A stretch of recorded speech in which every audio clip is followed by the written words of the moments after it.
2024년 9월 GT 분들의 나이별 금전운을 알려드리겠습니다. 각 나이대별로 상황이 다를 수 있으므로 전반적인 경향을 참고하시기 바랍니다. 48년생 76세 단정적인 재정관리와 건강의 조화. 1. 기본적인 금전운, 안정적인 관리의 필요성. 1948년생 분들은 2024년 9월에 비교적 안정적인 금전운을 경험할 수 있습니다. 이 시기에는 큰 재정적 변화보다는 기존 자산을 안전하게 관리하는 것이 중요합니다. 고위험 투자는 피하고 기존의 자산을 보존하며 은퇴 후의 삶을 더욱 안정적으로 유지할 수 있도록 전략을 세워야 합니다. 이는 단순한 재정 관리뿐만 아니라 삶의 질을 향상시키기 위한 전반적인 건강 관리와도 밀접한 연관이 있습니다. 이 건강과 재정의 균형, 노년기의 중요한 요소. 이 시기에는 건강이 중요한 요소로 작용합니다. 의료비와 같은 예상치 못한 지출이 발생할 수 있으므로 건강보험의 범위를 검토하고 필요시 보완하는 것이 좋습니다. 건강이 좋지 않다면 그에 따른 재정적인 부담이 증가할 수 있기 때문에 예방적인 건강관리와 더불어 의료비에 대한 준비가 필요합니다. 예를 들어 정기적인 건강검진을 통해 질병을 조기에 발견하고 건강한 생활습관을 유지하는 것이 중요합니다. 3. 가족과의 재정적 관계, 지원과 갈등의 경계.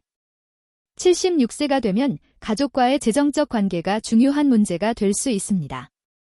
자녀나 손주들에게 재정적 지원을 하는 경우가 많아지는데 이때는 지원이 부담이 되지 않도록 계획을 세워야 합니다. 예를 들어 자녀의 결혼 자금이나 손주의 교육비 지원 등이 해당될 수 있습니다.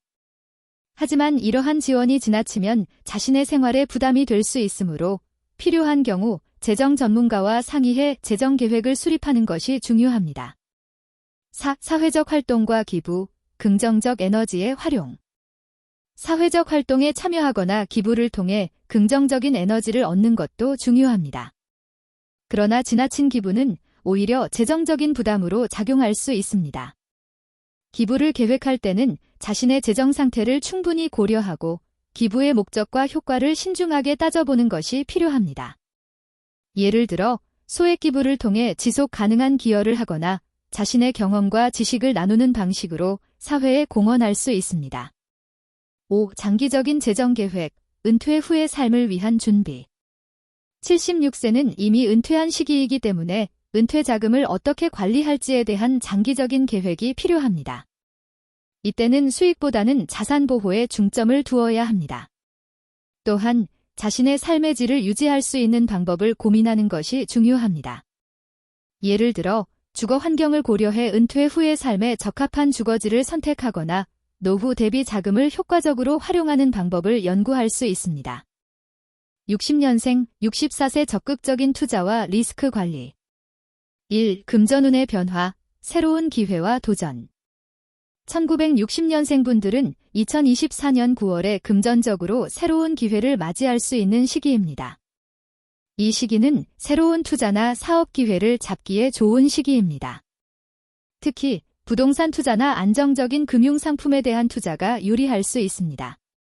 예를 들어 다가구 주택에 투자해 임대 수익을 올리거나 안정적인 배당주에 투자하는 방식이 좋은 선택이 될 수 있습니다. 2. 리스크 관리, 신중한 접근이 필요한 시기. 하지만 모든 기회에는 리스크가 따르기 마련입니다. 이 시기에는 리스크 관리가 중요합니다. 무리한 투자를 피하고 투자 결정을 내릴 때 충분한 검토와 전문가의 조언을 듣는 것이 필요합니다. 예를 들어 부동산 시장의 변동성을 고려해 투자 지역과 시기를 신중히 선택하거나 주식 투자의 경우에도 종목 선택에 있어 신중함이 요구됩니다. 3. 가족과의 협력, 재정적 목표 설정과 달성. 가족과의 재정적 협력이 중요한 시기입니다. 이 시기에는 자녀의 교육비나 결혼 자금, 그리고 자신의 은퇴 자금을 어떻게 관리할지에 대해 가족과 협의하는 것이 필요합니다. 예를 들어 자녀의 학자금 대출 상환을 도와주거나 자녀가 독립할 때까지 재정적인 지원을 제공하는 것 등이 해당될 수 있습니다. 이때는 가족 간의 협력을 통해 재정적 목표를 설정하고 이를 달성하기 위한 구체적인 계획을 세우는 것이 중요합니다. 4. 사회적 네트워크, 새로운 기회의 창출. 사회적 네트워크를 활용해 새로운 기회를 창출할 수 있는 시기입니다. 이 시기에는 동료나 친구들과의 관계를 통해 유망한 투자 기회를 발견할 수 있습니다. 예를 들어 동료의 추천으로 유망한 주식에 투자하거나 친구의 소개로 부동산 매입 기회를 얻을 수 있습니다. 그러나 이때도 타인의 의견에만 의존하기보다는 자신의 판단을 확고히 하는 것이 중요합니다. 5. 장기적인 재정 목표, 은퇴 준비와 안정성 확보. 64세는 은퇴 준비의 막바지 단계입니다. 이 시기에는 은퇴 후의 삶을 어떻게 계획할지에 대한 구체적인 재정 목표를 세워야 합니다. 예를 들어 은퇴 후에도 안정적인 수익을 올릴 수 있는 방법을 고민하거나 현재의 자산을 어떻게 유지할지에 대한 계획을 세울 필요가 있습니다. 이때는 은퇴 자금을 어떻게 분배할지, 그리고 생활비를 어떻게 충당할지에 대한 구체적인 계획이 필요합니다. 72년생, 52세 재정적 도전과 안정의 균형. 1. 금전운의 불안정, 재정적 도전의 시기. 1972년생분들은 2024년 9월에 금전적으로 다소 불안정한 시기를 맞이할 수 있습니다. 이 시기에는 예상치 못한 지출이 발생하거나 재정적 변동이 있을 가능성이 큽니다. 예를 들어 갑작스러운 의료비 지출이나 자녀 교육비 등으로 인해 재정적 부담이 증가할 수 있습니다. 따라서 미리 재정 계획을 점검하고 비상 자금을 확보해 두는 것이 중요합니다. 이 재정 관리의 중요성, 비용 절감과 지출 관리. 이 시기에는 재정 관리가 매우 중요합니다. 지출을 최소화하고 불필요한 소비를 줄이는 것이 필요합니다. 예를 들어 가계부를 정리해 지출 내역을 면밀히 분석하고 절약할 수 있는 부분을 찾아내는 것이 좋습니다. 또한 가족과의 금전적 갈등을 피하기 위해 투명하게 소통하고 필요시 외부 전문가의 조언을 구하는 것도 도움이 됩니다. 3. 직장과 사업의 변화, 새로운 도전과 기회. 직장이나 사업에서의 변화도 예상됩니다. 이 시기에는 업무 성과나 사업 실적이 기대에 미치지 못할 가능성이 있으므로 이에 대비해 비용 절감 방안을 모색하는 것이 필요합니다. 예를 들어 사업을 운영 중인 경우 비용 절감 전략을 수립하거나 새로운 수익 모델을 고민해 보는 것이 중요합니다. 또한 직장에서의 변화에 대비해 새로운 스킬을 습득하거나 경력 개발을 위한 노력을 기울이는 것도 좋은 방법입니다. 4. 가족과의 재정적 협력, 자녀 교육과 재정 지원.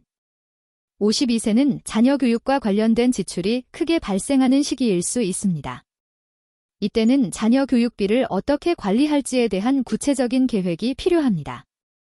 예를 들어 자녀의 대학 등록금이나 학자금 대출 상환 등을 위해 필요한 자금을 미리 준비하는 것이 중요합니다. 또한 자녀의 독립을 돕기 위해 재정적 지원을 제공할 수도 있습니다. 이때는 가족과의 협력을 통해 재정적 목표를 설정하고 이를 달성하기 위한 계획을 세우는 것이 필요합니다. 5. 장기적인 재정 계획, 안정적인 노후 준비. 52세는 노후 준비를 본격적으로 시작해야 하는 시기입니다. 이 시기에는 장기적인 재정 목표를 설정하고 이를 달성하기 위한 구체적인 계획을 세우는 것이 필요합니다. 예를 들어 은퇴 후의 생활비를 어떻게 마련할지, 그리고 현재의 자산을 어떻게 유지할지에 대한 계획을 세워야 합니다. 이때는 자산을 보호하기 위한 투자 전략을 수립하거나 은퇴 자금을 어떻게 효율적으로 활용할지에 대한 고민이 필요합니다. 84년생, 40세 새로운 도약과 재정적 성장. 1. 금전운의 긍정적 흐름, 성장의 기회. 1984년생분들은 2024년 9월에 금전적으로 매우 긍정적인 흐름을 기대할 수 있습니다. 직장에서의 성과가 돋보이거나 사업에서의 수익이 크게 증가할 가능성이 높습니다. 예를 들어 승진이나 보너스를 통해 수익이 증가하거나 사업 확장을 통해 새로운 수익권을 확보할 수 있습니다. 이 시기에는 자신의 능력을 최대한 발휘해 금전적 성과를 올릴 수 있는 기회를 잘 활용하는 것이 중요합니다. 2. 지출 관리와 저축, 재정적 균형 유지. 하지만 수익이 증가함에 따라 지출도 함께 증가할 수 있습니다. 충동적인 소비를 자제하고 수입이 늘어나는 만큼 저축과 투자를 통해 재정적 안정성을 확보하는 것이 필요합니다. 예를 들어 저축 목표를 설정하고 이를 달성하기 위한 계획을 세우는 것이 중요합니다. 또한 장기적인 재정 목표를 설정하고 이를 달성하기 위한 구체적인 계획을 세우는 것이 필요합니다. 예를 들어 자녀 교육비나 주택자금 마련 등을 위한 저축 계획을 세우는 것이 좋습니다. 3. 가족과의 재정적 관계, 협력과 소통. 40세는 가정의 재정적 안정성이 중요한 시기입니다. 이때는 배우자와의 재정적 협력이 필요합니다. 예를 들어 가계부를 공유하고 재정적 목표를 설정해 함께 달성하기 위한 노력을 기울이는 것이 중요합니다. 또한 자녀의 교육비나 양육비 등을 어떻게 관리할지에 대해 미리 계획을 세우는 것이 필요합니다. 이때는 가족과의 소통을 통해 재정적 갈등을 줄이고 협력적인 분위기를 유지하는 것이 중요합니다. 4. 사회적 기회와 도전, 새로운 사업 기회 모색. 이 시기에는 새로운 사업 기회나 투자가 유리할 수 있습니다. 예를 들어 창업이나 프랜차이즈 사업에 도전해 볼 수 있습니다. 하지만 이를 위해서는 신중한 검토가 필수적입니다. 충분한 정보를 수집하고 시장 상황을 철저히 분석한 후에 결정을 내리는 것이 필요합니다. 예를 들어 사업 계획서를 작성하고 전문가의 조언을 받는 것이 중요합니다. 5. 장기적인 재정 목표, 안정적인 자산 형성. 40세는 장기적인 재정 목표를 설정하고 이를 달성하기 위한 계획을 세우기 좋은 시기입니다. 예를 들어 주택 구입을 위한 자금을 마련하거나 자녀 교육비를 준비하는 등의 구체적인 목표를 세우는 것이 중요합니다. 이때는 투자와 저축을 병행해 안정적인 자산을 형성하는 것이 필요합니다. 예를 들어 저위험 금융상품에 투자해 안정적인 수익을 올리거나 장기적인 주식 투자를 통해 자산을 증식하는 방법을 고려해 볼 수 있습니다. 96년생 28세 조심스러운 투자와 재정 관리. 1. 금전운의 변동, 신중한 접근이 필요. 1996년생 분들은 2024년 9월에 금전적으로 조심스러운 시기를 맞이하게 됩니다. 이 시기에는 새로운 투자나 큰 지출을 피하고 현재의 재정 상태를 안정적으로 유지하는 것이 중요합니다. 예를 들어 자동차 구매나 주택 구입과 같은 큰 지출은 미루고 불필요한 소비를 자제하는 것이 좋습니다. 또한 새로운 투자를 계획하고 있다면 이를 신중하게 검토하고 리스크를 최소화할 수 있는 방법을 고민해야 합니다. 2. 저축과 지출 관리, 재정적 안정성 확보. 이 시기에는 저축과 지출 관리가 중요한 시기입니다. 예를 들어 월급의 일정 부분을 저축해 비상 자금을 마련하거나 필요 없는 지출을 줄이는 것이 필요합니다. 또한 계획되지 않은 지출을 신중히 검토하고 가능한 한 지출을 줄이는 것이 좋습니다. 예를 들어 친구와의 외식이나 쇼핑 등에서 불필요한 소비를 줄이고 필요한 지출만 하도록 노력해야 합니다. 3. 가족과의 재정적 관계, 독립과 지원의 균형. 28세는 독립을 준비하는 시기이기도 합니다. 이 시기에는 부모나 가족으로부터의 재정적 지원이 줄어들 수 있으므로 자신만의 재정 계획을 세우는 것이 필요합니다. 예를 들어 월세나 생활비를 어떻게 충당할지, 그리고 저축을 통해 어떻게 자산을 늘려갈지에 대한 구체적인 계획을 세워야 합니다. 또한 부모와의 재정적 거래는 신중하게 접근해야 하며 독립을 준비하는 과정에서 필요한 재정적 지원을 요청하는 것도 방법이 될 수 있습니다. 4. 직업적 변화와 도전, 커리어 개발과 재정 관리. 이 시기에는 직업적 변화나 새로운 도전에 나설 수 있는 기회가 있을 수 있습니다. 예를 들어 새로운 직장에 입사하거나 직무 변경을 통해 커리어를 발전시킬 수 있습니다. 하지만 이러한 변화는 금전적인 리스크를 동반할 수 있으므로 충분한 정보를 바탕으로 신중하게 판단해야 합니다. 이와 함께 재정 전문가의 조언을 받아 보다 현명한 결정을 내리는 것도 좋은 방법입니다. 예를 들어 새로운 직장에서의 급여와 복지 혜택을 충분히 고려하고 장기적인 커리어 계획을 세워야 합니다. 5. 장기적인 재정 목표, 미래를 위한 준비. 28세는 장기적인 재정 목표를 설정하기 시작하는 시기입니다. 이 시기에는 결혼 준비나 주택 구입을 위한 자금을 마련하는 등의 구체적인 목표를 세우는 것이 중요합니다. 예를 들어 결혼 자금을 어떻게 마련할지, 그리고 주택 자금 마련을 위해 저축을 어떻게 관리할지에 대한 계획을 세워야 합니다. 이때는 저축과 투자를 병행해 자산을 증식하는 것이 필요합니다. 예를 들어 적금과 펀드를 병행해 저위험 금융상품에 투자하거나 장기적인 주식 투자를 통해 자산을 증식하는 방법을 고려해 볼 수 있습니다.